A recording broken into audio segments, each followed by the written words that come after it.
خوشو جان عروس آمد به این خاندان. یکی گوید من مادرم، یکی گوید من هم عروسم جان. عروس چای می آورد خوشو گوید قندش کو، عروس نان می آورد خوشو گوید نانش کو. عروس هر کار کند یک کمی کم می شود. خوشو جان هر روز برایش یک امتحان می شود.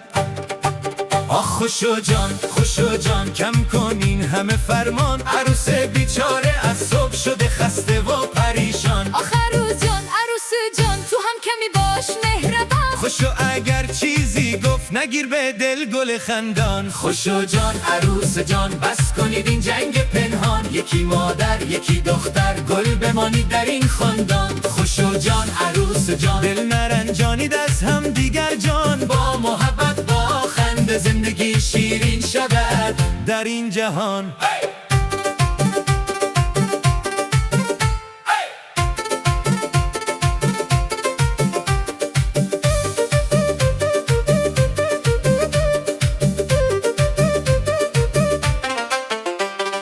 عروس جارو می کند خوشو گوید گردش ما ظرف‌ها را می شوید گوید یک قاب هم جامان. غذا را پخت و آورد گفت خوشو جان نوش جان. خوشو یک لقمه خورد و گفت نمکش کم از جان. عروس خوشو جان دیگر چه کنم؟ خوشو هیچی دختر جان، همین کارها را یک بار دیگر انجام بده.